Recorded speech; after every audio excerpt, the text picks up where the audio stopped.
Welcome to the New Melly Pulse, where we are uniting communities on common ground. We're telling stories, sharing information, and spotlighting people making an impact in our community. New Melly is our heart, but the Pulse beats far beyond our city limits.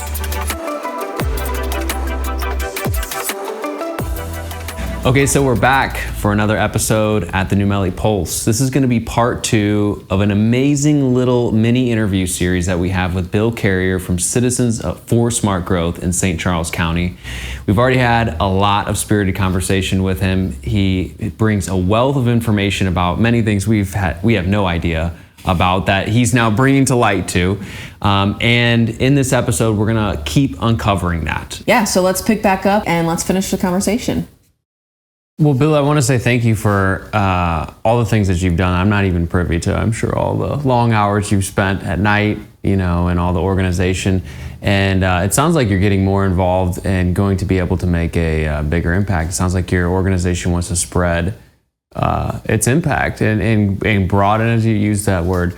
I'd like to know a little bit more about the organization. It's like, how long have you guys been established? So we established ourselves kind of as an ad hoc group in,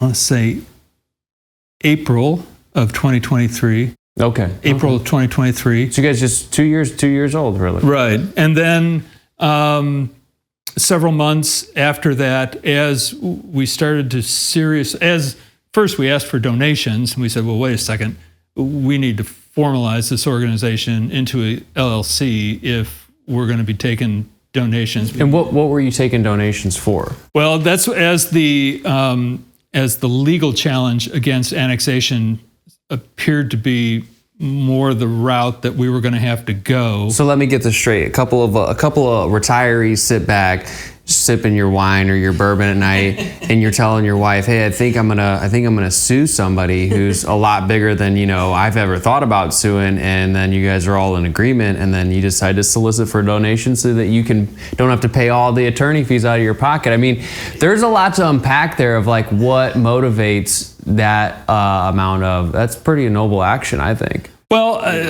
thanks. I think it just shows the value that those of us who live in the more, I don't want to say it's unique to the folks who live in the more rural areas of St. Charles County. I think anybody who lives here, some people really appreciate where they live and really like to walk out at night and look up at the stars or whatever, or find a place to live that has the best schools for their kids or whatever.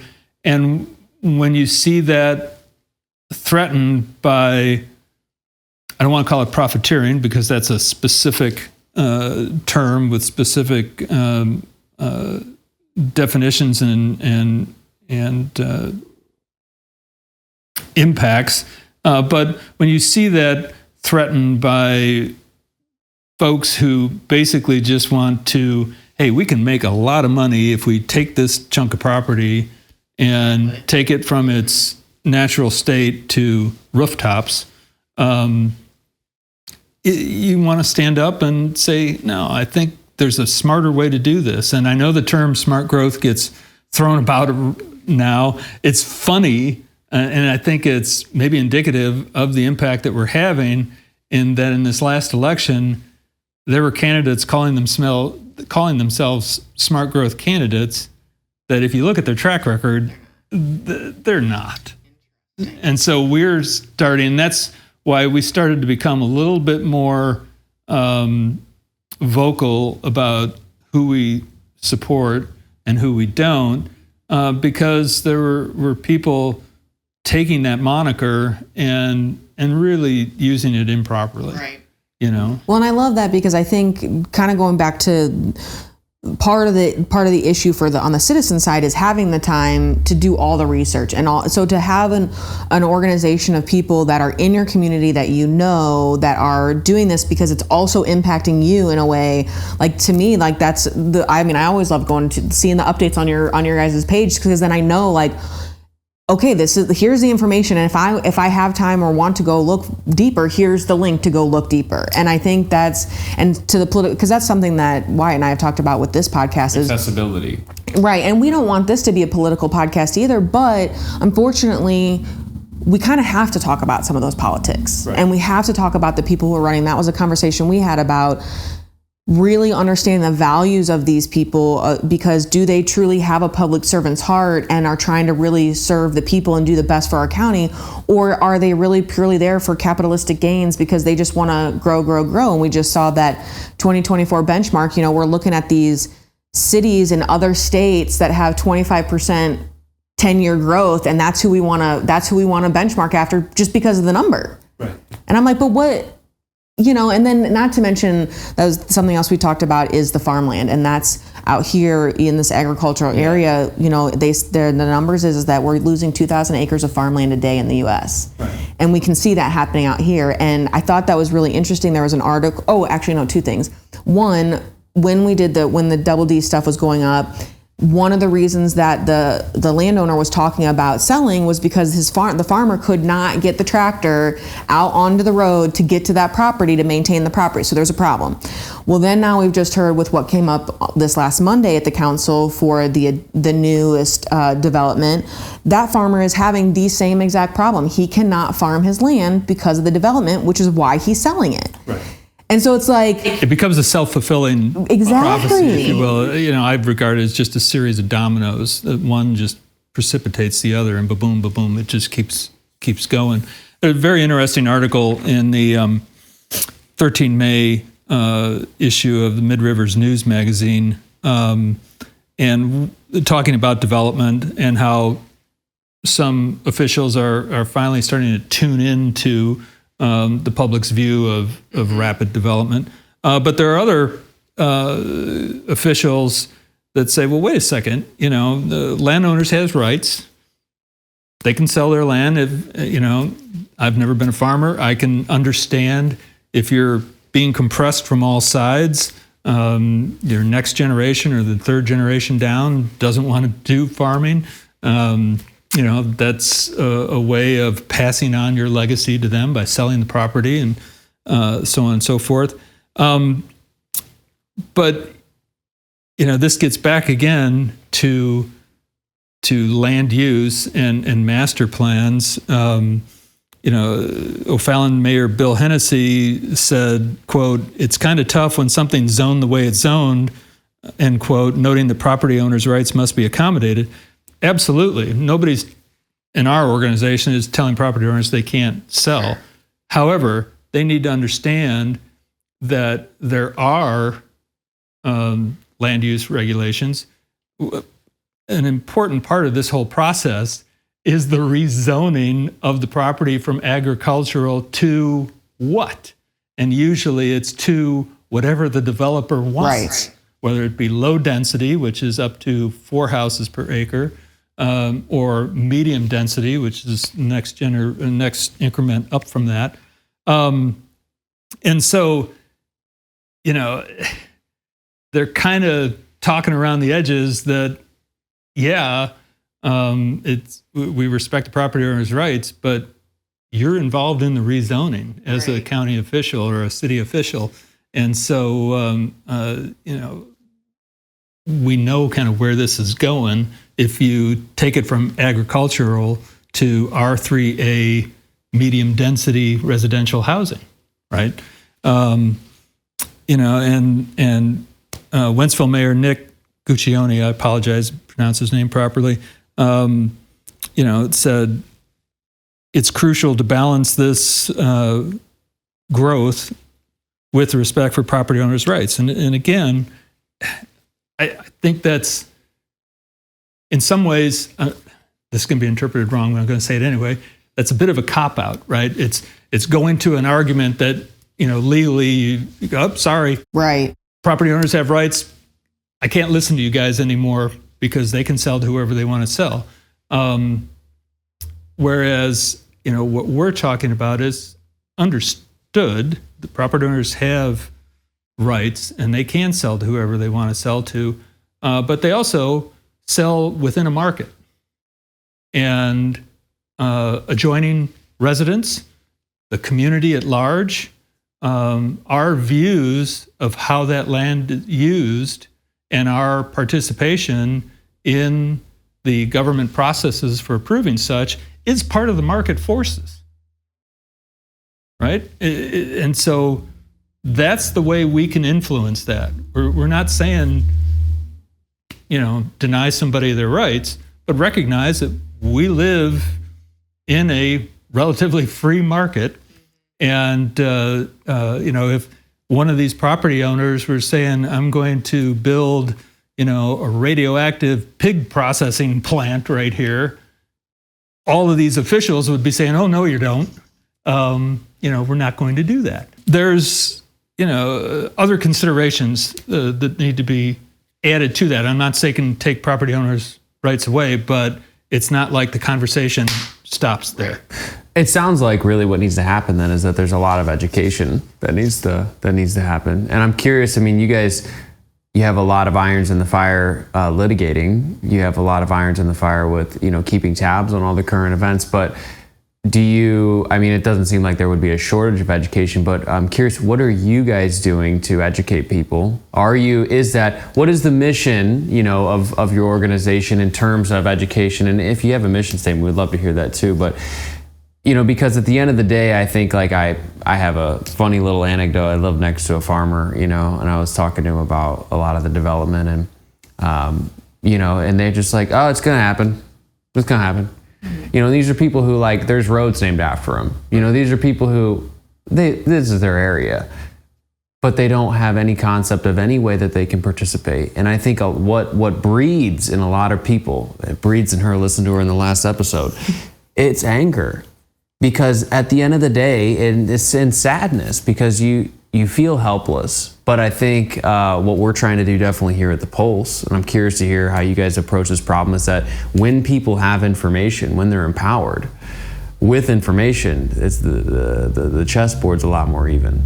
So I'm just curious, how are you guys approaching education in your organization, and then where do you see that taking a role? Yeah, that's a really good point, and something I'm going to take away from this conversation, and that it's something we probably need to spend a lot more time thinking about and starting to act on. We've typically used our Facebook page and whatever coverage we can get in the media, and the media has been, I think, very good with some exceptions in terms of presenting both sides, right. Both the online media, the print media, and then the TV media, and they've attended, the more uproarious council meetings and things like that, and that helps get the word out. And we've increased our support base because of that attention, which is great.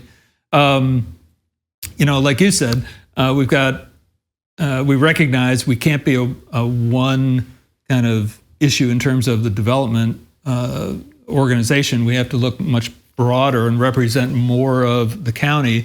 That stretches us very thin, right? Sure. There's still 4 of us who are co-managers of the organization. Without going into details, that it's harder on the guys who have jobs. Sure. Retired guys, we've got time in the morning to punch things out and research, and I'm, again, enough of a geek to want to read, annexation legislation and land use regulations ad nauseum. That's okay. I like doing that and really understand what it really requires. But I think we got to somehow do a better job at educating the broader public and getting people to think about it. That's the hard part, right? Is how do we squeeze into somebody's daily life? And your podcast is a great opportunity to do that. But how do we squeeze into somebody's daily life going, just think about this? Because I used to do it too. I used to live closer in St. Charles County, and you'd drive by and, oh, that farm gone, yeah. Doesn't exist anymore, and I'd drive on my way to work and think about work stuff, right? Or family stuff or whatever. And now, having moved out into the middle of that rural area and then see this pressure upon it from all directions, it does cause you to think, what is the future going to look like? And it is hard for some people to have that extra problem on their shoulders. Absolutely. Think about it. It's like, oh man, my kid's sick. That's problem one. We're low on money this month. That's problem two. Oh, the development. That's a problem I can choose to not pay attention to. I can choose to be an ostrich. Right. And I think and put my head in the sand. I feel like there is always a more perfect way to describe a problem and to make it relevant. So that's my issue, my biggest issue with all authority in government. I see you guys doing a phenomenal job at trying to tackle this, is that the information isn't accessible. And if you're going to make something accessible, your job doesn't go with writing a great documentation and then publishing it. It means spending as many waking moments as possible, as feasibly possible, retranslating the information always to reach a broader public. Right. Because if you don't do that, then it's just your circle, and no, I'm not going to go read. I'm not going to read, your annexation legislature. I'm not going to. Right. And there's hundreds are out there who might, but there's thousands who probably won't. And it's really interesting, in the same article, Mayor Guccione said, quote, "We do take the residents' concern to heart, but you might have 20 people show up that are opposed to something that doesn't speak for the 50,000 people in the community," end quote. Well, to your point, right? We connected with 20 people who had the time to process this and maybe were, just by proximity, more impacted by it than others. So they show up. But what he appears to say here is, hey man, if you don't show up, your opinion doesn't count. And it's all those others that drove by and had that thought, oh man, another farm gone or another open field gone or whatever, and now it's houses, but had to continue on with their daily lives.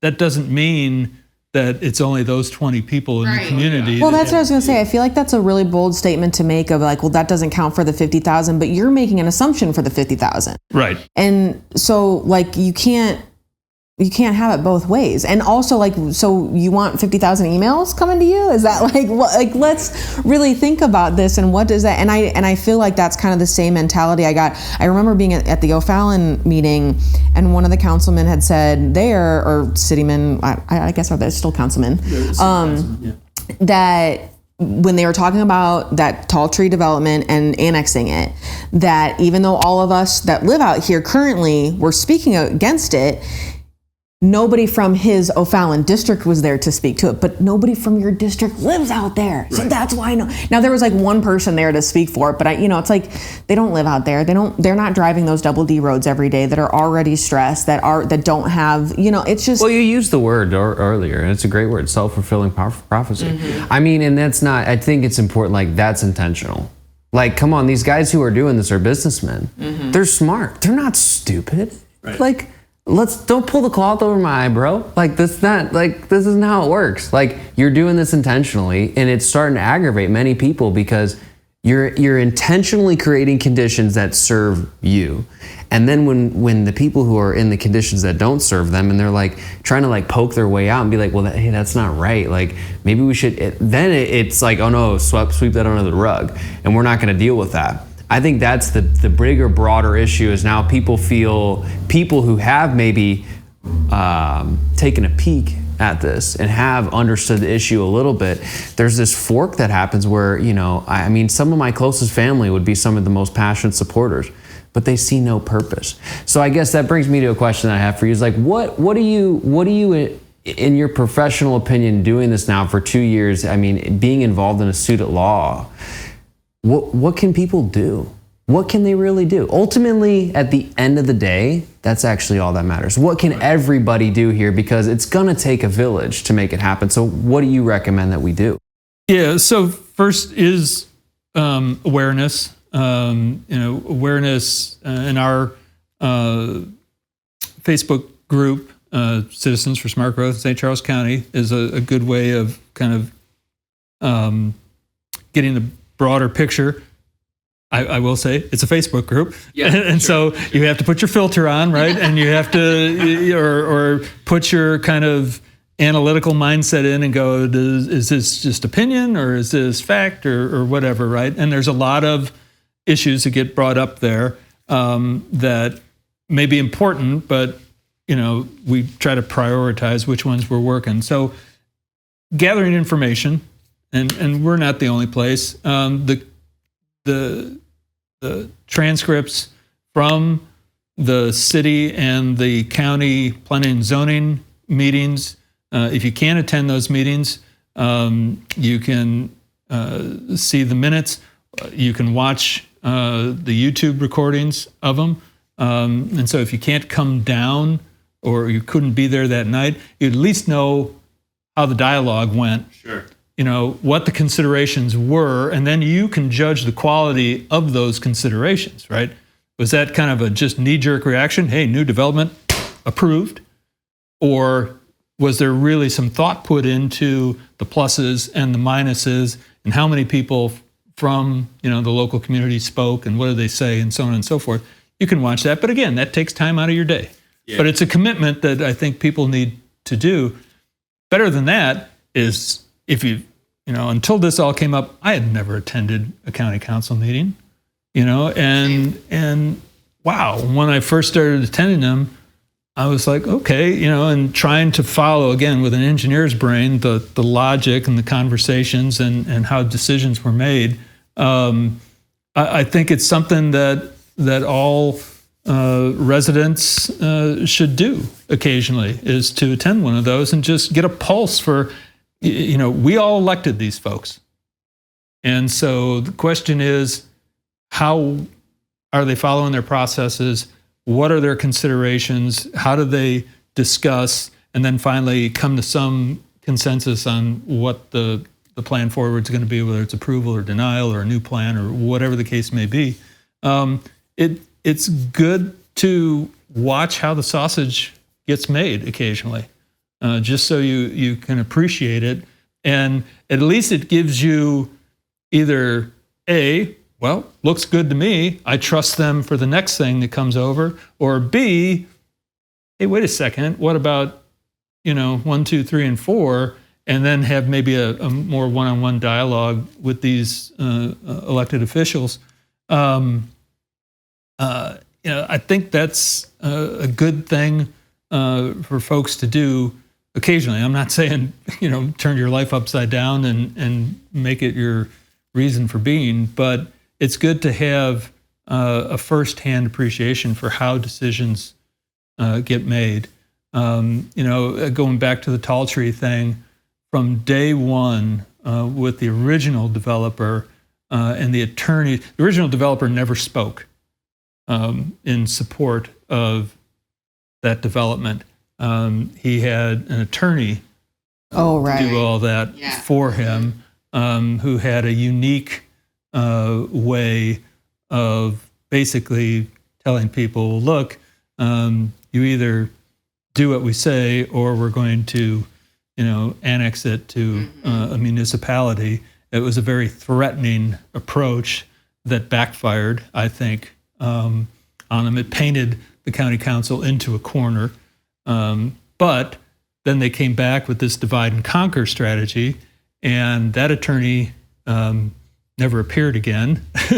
But other attorneys who are a little bit more sophisticated in their delivery, and they even, when we tried to negotiate with Lombardo, they said, hey, look, Citizens for Smart Growth, they met with Lombardo and Lombardo, did what they said, which to a degree, I think we had some influence there, but they certainly had a hard line drawn as to what they wouldn't do. And that all gets back to density and the number of homes and the size of the lots. But they learned through the process too, right? So it is interesting to see how this has evolved. Before we showed up, it was just a machine, right? Developers came in, they had, a rough presentation. City or county councils would look at it and go, yep, boom, and move. That makes me think that actually the first time that I went to a council meeting was probably a year or two before that, when the Bush Brewery first came up on Benny Road. Yes. And I paid attention there, and that was kind of that mentality there of just like, nope, we're just, we're going to go ahead and do this. And it was like, even again, citizens are there like, wait a minute, the roads, Benny's got that really weird, like turn over the culvert that there is no room for anything extra, it's like, but same thing kind of similarly happened. Like eventually there was a little pushback at first, but then eventually it got approved, and it was weird how it kind of got approved. It was like all of a sudden, and then here they got built, and we're like, okay. It kind of followed the process. I will say the outcome of that one has been pretty benign for the local residents who live around it. Give credit to Mr. Bush for how he ultimately implemented that. I was gonna say, because I think the plan, what he actually built is a little bit different than what he originally had proposed. But that was, I guess my point to that was that this architect had come up and had these like 3D renderings and all this stuff, and it's like, but then you could tell that there was still a lot of the front end, like I would think more detailed information seemed to be kind of looked over, and it was like, well, wait, this seems like chicken before the egg kind of thing. Like, yeah, it ended up being not the big scary monster. Yes, I agree. But I think, again, market forces played a significant role in that as well. And back to your point about, what should our organization be doing more? I do think we need to spend more time. I don't want people to take away from this that I'm talking down to them that we got to educate the public. I think it's just helping with awareness. 100%. And ensuring as you either decide to come to a meeting and speak your mind or not, and I credit all the people for doing that. And sometimes the passion that they show, they get choked up. Yeah. And I have enough experience with public speaking not to do that, even though there's red lights going off in my brain as I'm talking. But I feel very proud of the people that, despite maybe their concern or their anxiety about public speaking, get up and speak their mind and do get choked up and have to struggle through that.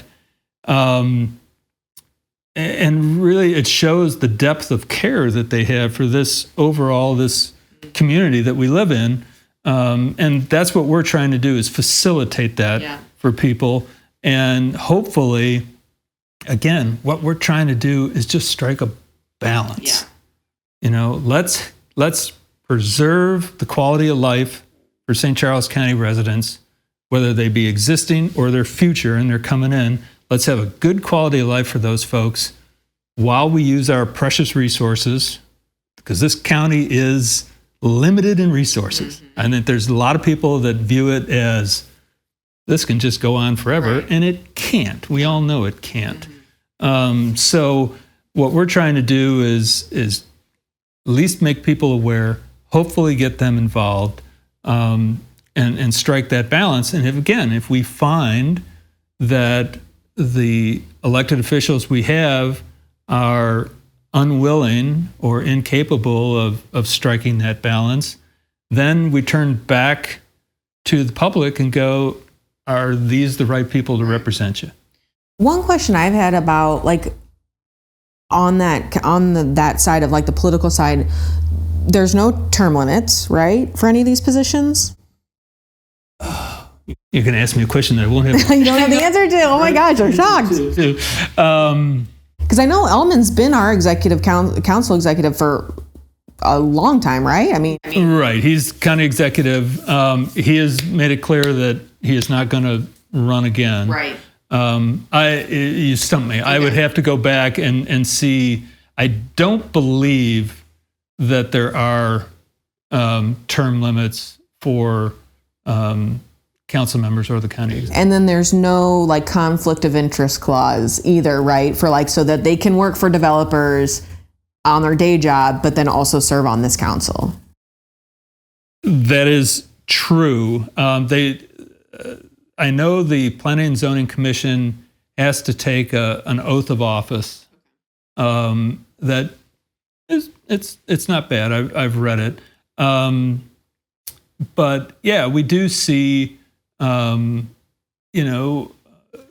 elected officials both at the city level and at the county level that you would go, well, wait, what you do in your day job and what you do in this public service job, those are kind of close together. Right.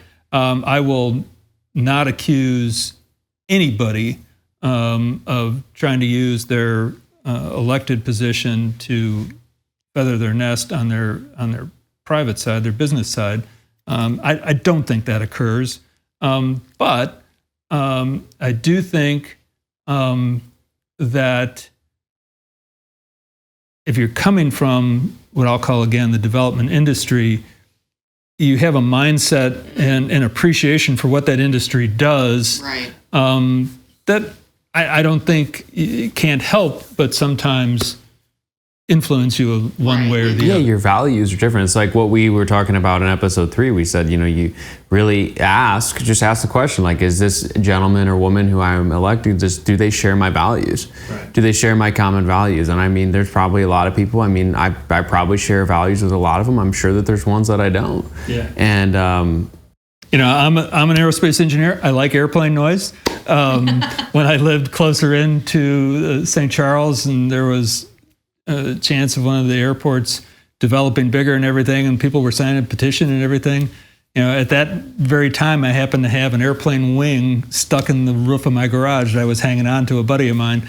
It influenced the way I thought about growth of an airport. Right. That other folks go, yikes, airports, they're noisy, and I got airplanes flying low over my house and all this crazy stuff. But with my familiarity with airplanes and aviation, like, different. Yeah, cool. That's a good point. No, that is. I like how you illustrated that. I mean, it causes this question. It's a lot for people to, I think, stomach at times of how much they really need to take an active role in shaping their land, shaping their community. Because it sounds like what I keep hearing through your voice and through many different voices, through things Liv will say, through what will come up in our podcasts, through councilmen, is that just get involved. I remember one of the aldermen from St. Peter's City telling me, she's like, people just need to get involved. Because I was kind of talking to her about some of the stuff, and she's just like, they just have to get involved. Yeah, and I do think I would encourage people, because we do have the county executive election coming up next year, to really do some good quality checking on those candidates, because it is a very powerful position. Yeah.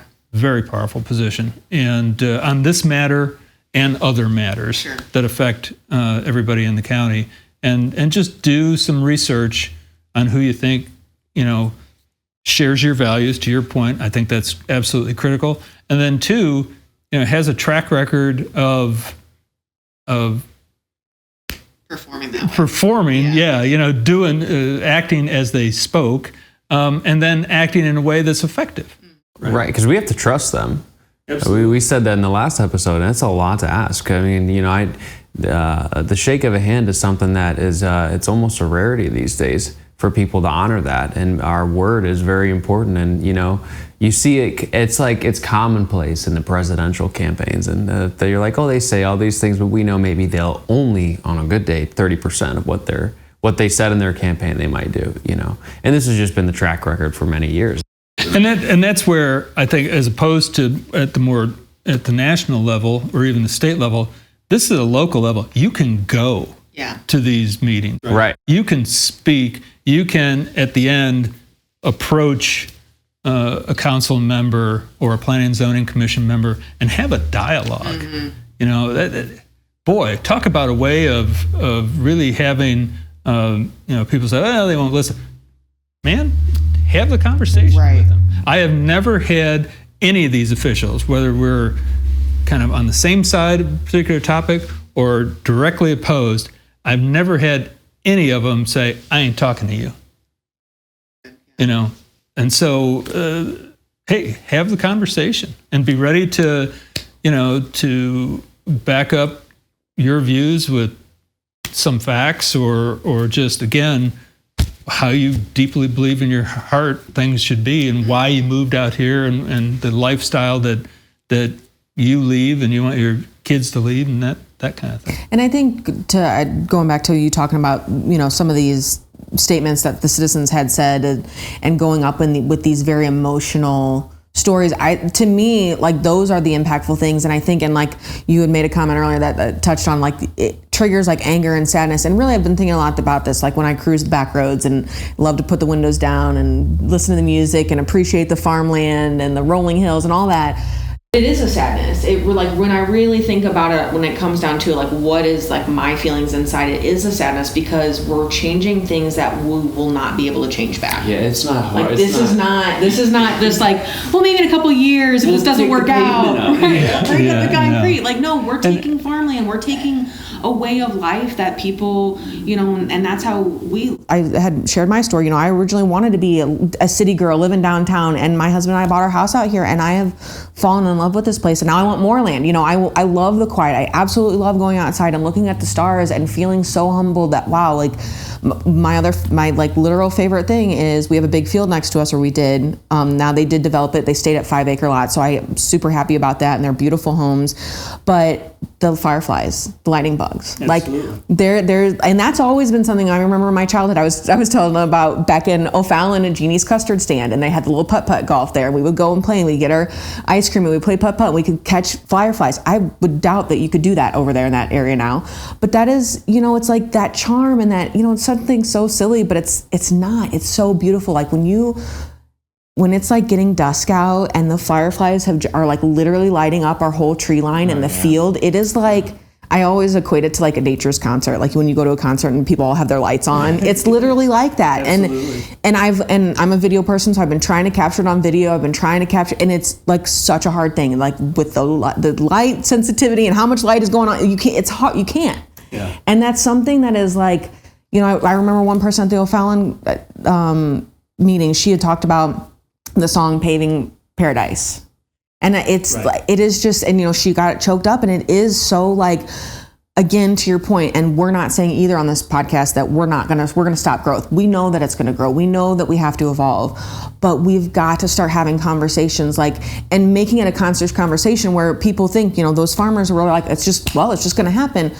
But does it have to happen that way? Right. Because we see, just like they've been talking about how, people moving out of St. Louis City and into the county and now out to our county, but then when you overdevelop this, then they're just going to keep moving. We're just going to keep the self-fulfilling prophecy moving. And at what point do we stop for a quick second? I know we're all busy, and I know we all have 10 tons of things going on, but like, we have to, as like part of why we're here on this earth, of like, let's stop for a minute and have an intentional conversation. Right, and this is I love how you just brought that back. Like, this is our earth. Like, it's really easy to forget that like we're sharing a common planet here. And if we get one disease cell, it's going to go and affect other disease cells. It's just how our body works. Right. So why not make our county, why not make your home, why not make your family like a beautiful place to live? And I would really even like to, get more of the farmer's perspective, because, like you had talked about, there's a lot of different things affecting them too. Like now, so the development is affecting them, but then also like the generational, like, do you have family that wants to take it over?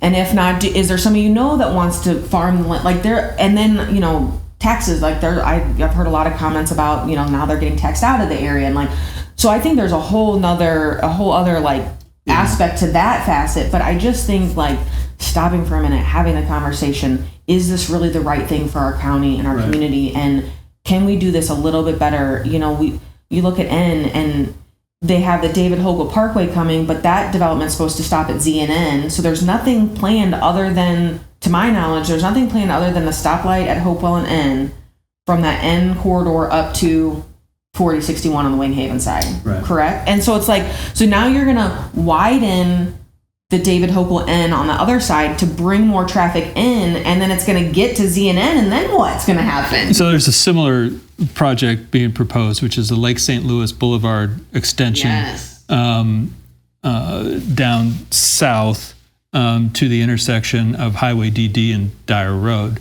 And that extension cuts through a natural spring-fed wetland.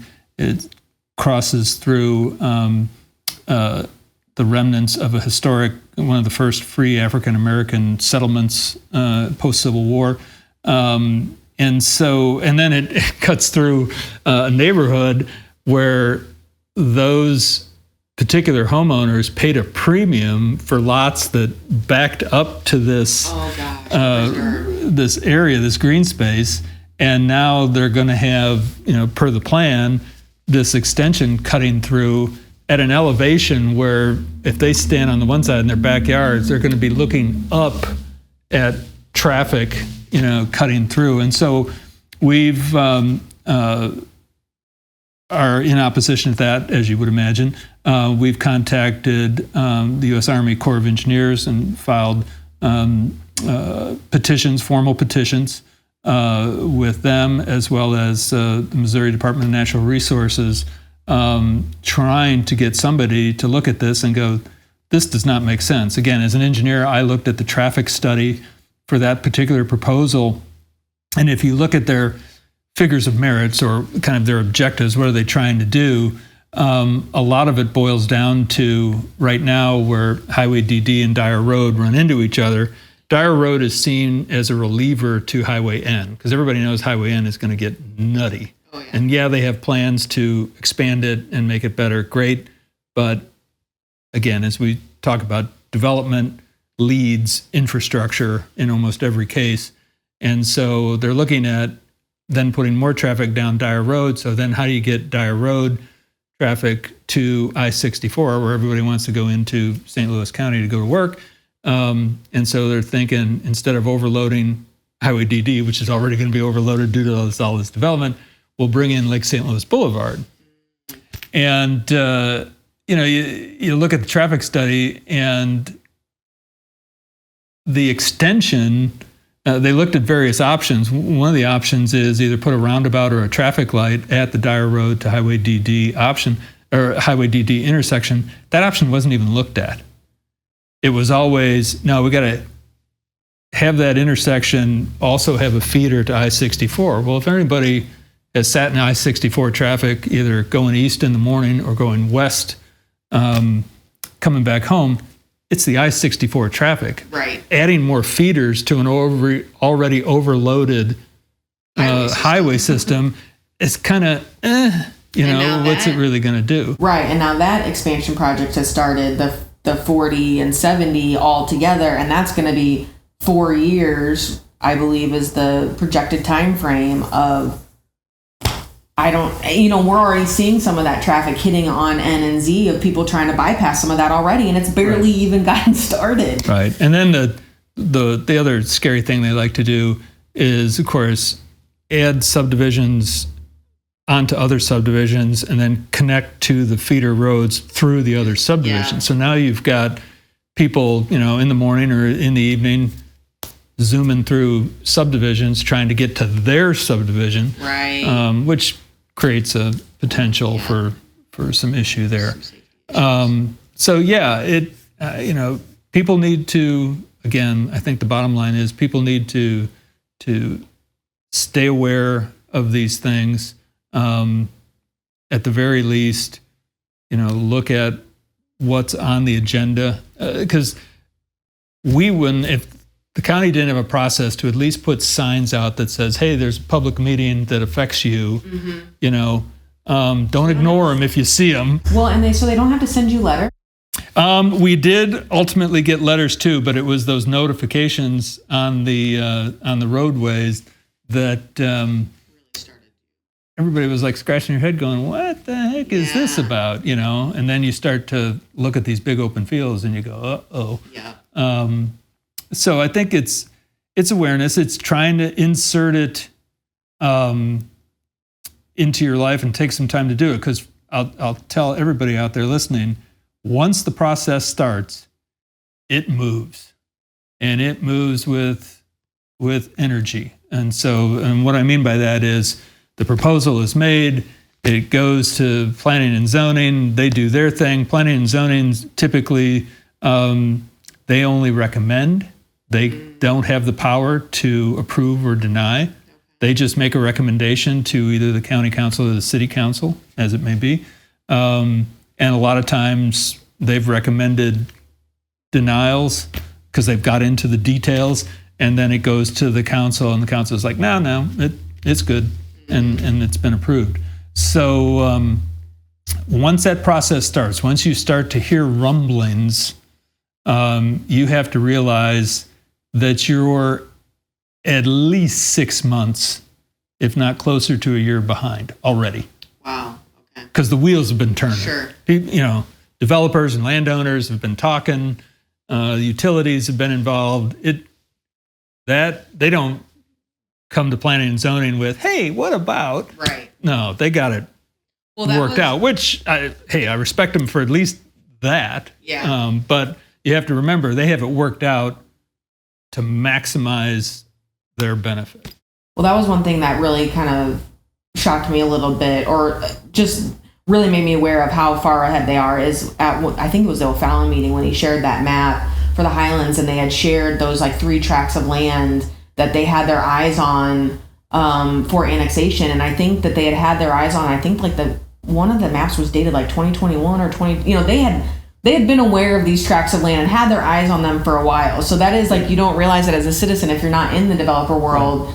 Right. They're these guys are, these folks are very accomplished business people. Mm-hmm. They know what they're doing. They have a lot of experience. They know how the process works. They do, just from the fact that this isn't the only development they've done. So there's a relationship with the local officials. I'm not saying it's an inappropriate relationship. I'm just saying they know them. They've worked with them before. It's like any of us in our professional lives. If you've worked with an individual before, you got a leg up on the next project that you're working on because you know them. And so, I don't think that's inappropriate, but it does facilitate this overall process and facilitate the approval of these developments. It's just like attorneys and judges; they all play golf together. And again, it's not bad. That's not bad. It's not bad, but let's call a spade a spade. That's what's happened. It's not a bad thing, but they're friends. We have to recognize that personal relationships count in business. They do. Absolutely, they do. I know that your time's wrapping up here. I want to, if we can, end on just like one, kind of to the heart question. One of the things that I love, Liv coined this phrase, is we're taking off the jerseys. The team jerseys. The blue and the red jerseys. And we really want to get back to the heart of just being people. So, Bill, I would love to hear, why are you doing this? What is your intrinsic motivation? And if not what's Smart Growth doing? Like, almost like stripping the labels, like, why are you doing this? What do you hope to see, as like you can kick back, your shoes are off and you got a beer in your left hand, you're sitting on your porch and you're like, it was a good day, and you could be like, I did my work. Like, what is that moment for you? And then why are you doing what you're doing? Right. So, and you guys touched on it before. Fortunately, what keeps me going is I do have those moments where I sit on my back porch and I have a 3-acre lot off of Wilson Road. And the deer come through, the turkeys come through. I can hear the coyotes at night. That gives me the motivation. That's, again, why I moved out to this area. I love where I live. I love my house. I love my neighbors. And so, people always will say, well, if you want to be rural, move further out. And it's like, no, we're happy with where we are. We have a right to express, our views and stand up for what we believe in, just as much as anybody else. And so that, on a personal level, getting that reinforcement from the natural world that's right in my backyard keeps me going. But also, part of this, and again, it's the flaw in the engineering brain, which is basically this lifelong quest to achieve, did you make decisions? Did the people that you're involved with, did you make the best decision that you could? And I confronted that on a daily basis with my engineering career. as an executive and trying to educate and motivate and influence design teams that I worked with. And, did you gather all the necessary facts? Did you really understand the implications of your decisions? Did you analyze it properly? Did you talk to stakeholders in the process and really understand why they were involved and what they're trying to get out of it? So in the end, when we finally come up with a design or a decision, we know that we've done our due diligence, that we really appreciated both the short term and the long term. Again, being an aerospace engineer, I was involved in the development of products that last 40 to 60 years. So similar to these developments, you can't undo these decisions.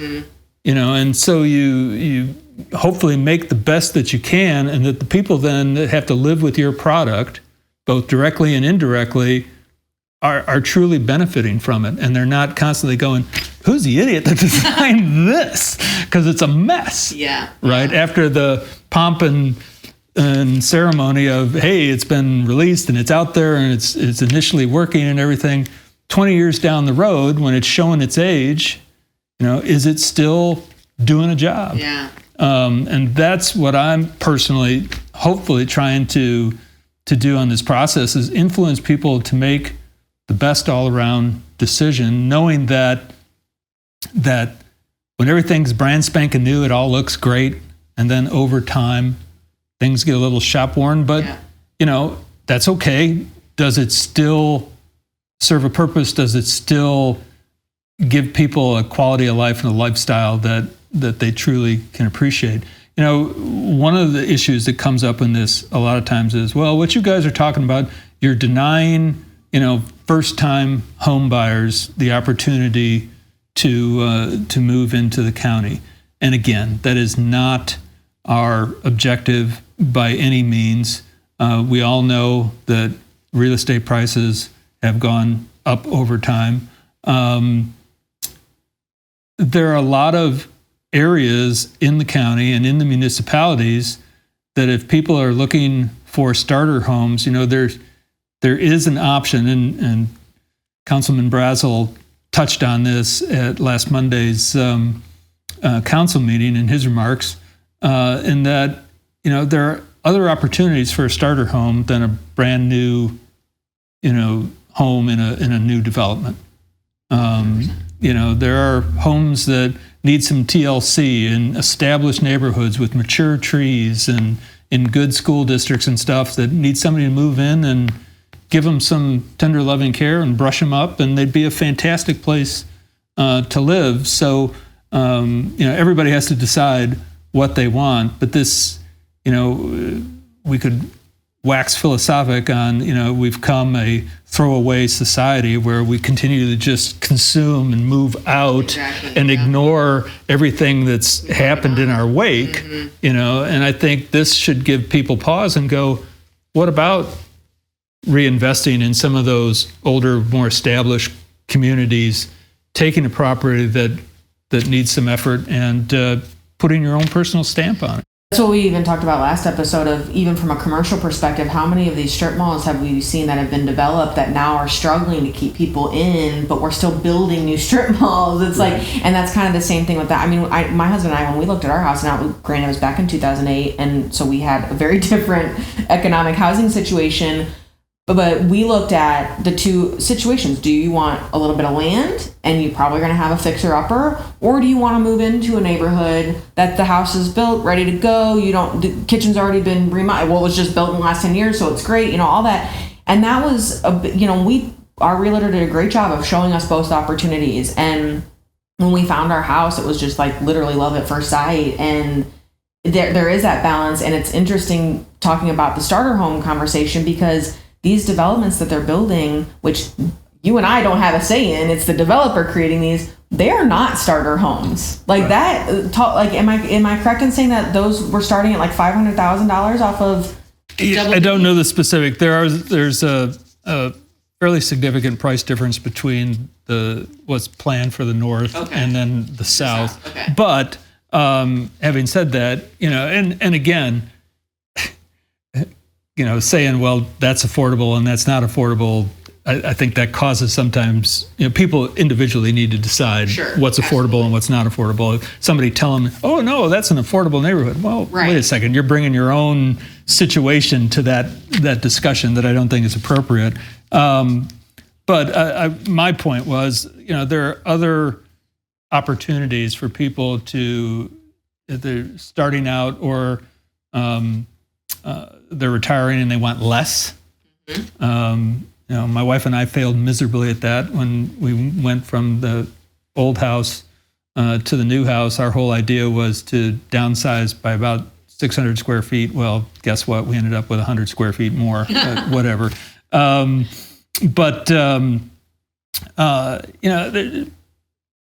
think new grabs a hold of people, and I think, and of course, this whole development industry is much more focused on new than it is, it's a much smaller industry that's focused on remodeling and fixing up and that sort of stuff. But there's, I think, some real benefits to that approach and keeping those established neighborhoods well maintained and invested in and things like that. It's a big philosophical concept, right? Because you can take the whole thing with the entire planet. Use what you got instead of having to just go and find this other thing. Use what take the resources that you have.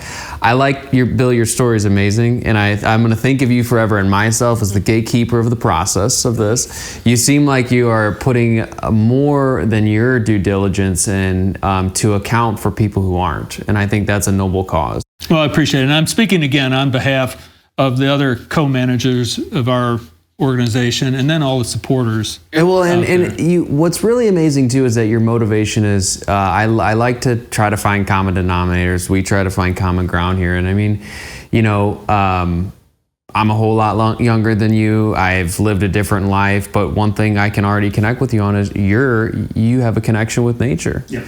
And that is one of the things that inspire you to do what you're doing. And I think at the end of the day, strip the black and blue or whatever jersey color you're wearing, it's like we all have a lot more of those common denominators, and banding over those rather than the miscellaneous, fine line details that at the end of the day, if we all just agreed on, we have these values that we all agree on. Absolutely. We're going to go a lot farther than being divided over one or two specifics. Absolutely. And I appreciate that. I've used that in my professional career. At one time was working for a guy, and people were like, I don't know how you two work together. He was in charge and I was his deputy, and because we had very different styles, very different personalities, and very different kind of set of priorities. I said, well, it's simple. So-and-so and I have you won't believe it, but we have a strong set of shared values. Now we approach those values differently, but when you actually ask us to get to the foundational things that drive us, you ask for our list, we have the same list. Now, my number one may be his number two and stuff like that, but it allowed us to work together. And in this whole effort, again, with political affiliations and opinions on all sorts of other issues, right? These days, if you want to find disagreement with somebody, you can find disagreement with somebody. That's real easy. But in this, I have been impressed how this has been just a lightning rod to bring people of so many different demographics, political views, stages in life, whether you appreciate nature or you're perfectly fine, in a high-rise apartment building or whatever. It really draws people together on this particular issue, and we stay focused on this particular issue. We don't really, it's so important to all of us that all the other stuff doesn't intrude to form cracks in our coalition. Breaks the process then. Yeah, You can't start designing the product, until you have all the information from the stakeholders. exactly. So I love that you're taking your background, you're applying your personal skills, your personal motivations, and you're using it to elevate and amplify a very common cause. How can people find out more? How can they get involved? How can they support you with a donation? Is this a Facebook reach out? Do you guys have a website? Is there? We can put any information that you have. We'll make sure we put in the descriptions here as well. Yeah, I'll give you one of those. But very simply, we do have a Facebook group called Citizens for Smart Growth, St. Charles County. We also have a website. It's www.oneWord.lowercase smartgrowthscc.com. That's a good way of staying, we try to use those as, I don't want to call them community calendars, but at least ways for people to know what's coming up. And I have to give credit to our 1,800 supporters on our Facebook group. They're a great network of going, hey, did you hear about this? And did you hear about that? And there's this over here. Because like you said, with just the four of us, we have a bandwidth problem now because it's just gotten so. You're preaching to the choir. We got you, man. We feel you. And so that's great, and people can go to the website or the Facebook group. I encourage them on the Facebook group, participate. Hit reply and tell us what you think, or I will say I engage on that page a little bit, and I do really appreciate seeing a lot of other people's perspectives. Because they're not all the exact same, and so everybody brings a little something different. And I feel like so far, from what I've seen, as far as from citizens, very good conversations, very thoughtful. We certainly don't condone the attacking and that kind of stuff. We want it to be constructive, right? Let's share views, share perspectives, share information, and use that to help people. In the end, they have to make up their own minds. Exactly. Right? Whether they support a particular proposal or they're against it, and then what do they want to do about it? They want to come to a meeting, they want to write an email. That's entirely up to them. We're kind of laying the buffet table out and saying, hey, here you go. Have at it. That's 100% something that's kind of what we're trying to do here too as well. And Wyatt and I just had a conversation at the market on Saturday that we have here out in the parking lot with a local mom, businesswoman. She owns the New Melody Baking Company. Yes, she does. Yeah. And she was like, she was very passionate too about this area and protecting it. But she made the comment about how I just feel so bad though, because I just don't have the time. And I'm like, don't feel bad. That is 100% all of us. And that's why we're doing what we're doing, because we know that there are people in our community that care. Right. We know that there are people in our community that are not happy with what has happened with the state of our, just trying to travel just drive from point A to point B in our area. Yep. So we're trying to make, like you said, put the buffet out there, now come to the table, take what you want, what you can, and then when you have time, do the due diligence that you want to, but then also here's the high level, send an email, here's the topic that you might be concerned about. You don't have to go through the 400 agendas or whatever, direct people to those places. And I think to your point when you said the education piece, it's definitely not looking down. I think people want to be educated. They just don't, some of them just don't even know where to start. Right. And so I think this is great. And, we're here in the Freedoms Community Center, so we would love to offer that to you guys. If there's any time that your groups want to have an in-person meetup or have a fundraising event or something, we would love to offer this space. That'd be fantastic. Thank you so much. And in whatever way that you need stuff shared as well, we have an equally large network. And we'd love to, a lot of our initiatives do center around food and community.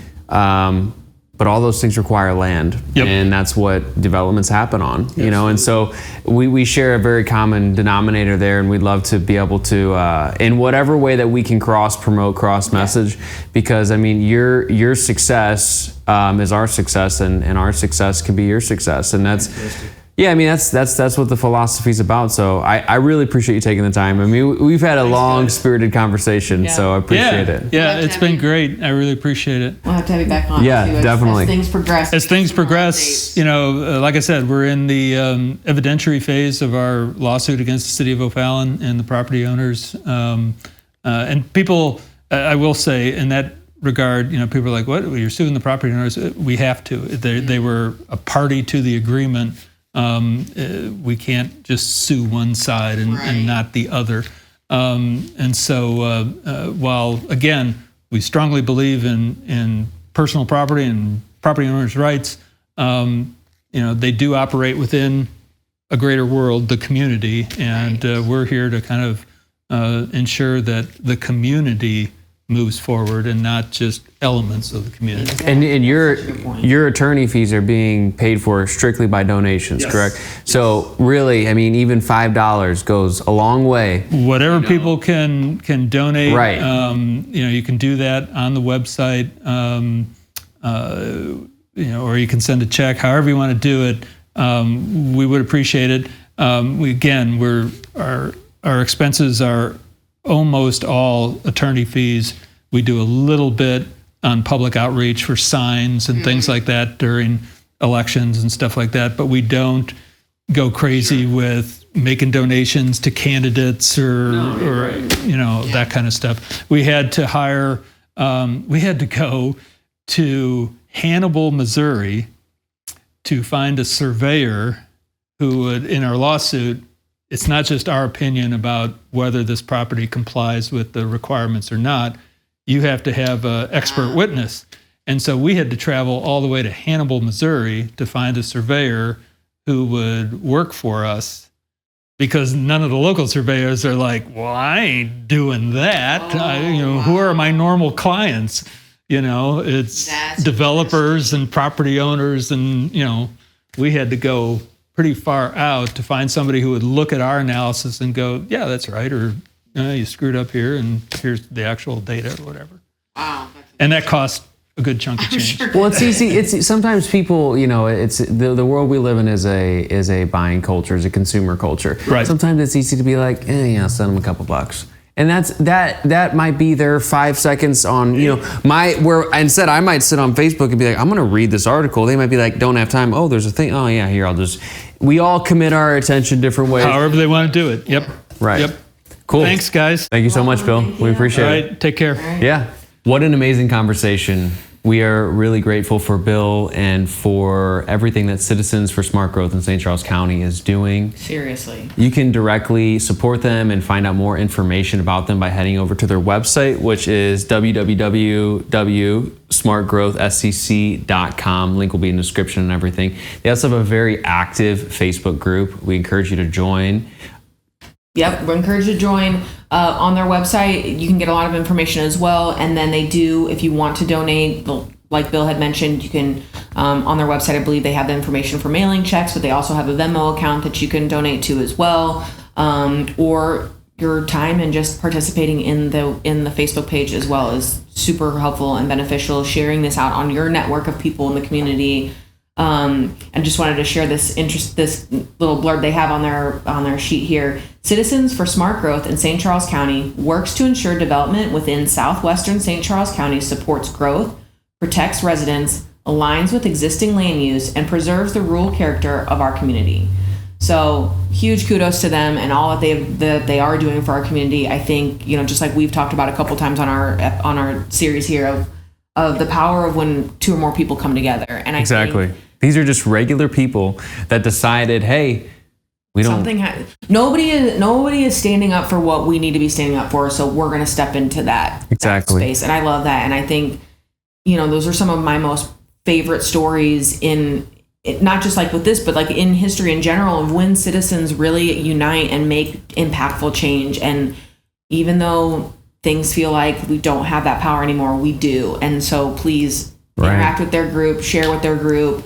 Join our pages, follow our pages too. We're going to bring them back on when there's more information to share with the story. But again, if you're just like looking for a place to try to better understand what's going on and how can you get involved, these are wonderful places to start. Yeah, you heard his call to action for everybody was really simple. Just get involved in some way. And that might mean just, paying attention to a Facebook post, or that might mean, just attending one county council meeting because you've never been before.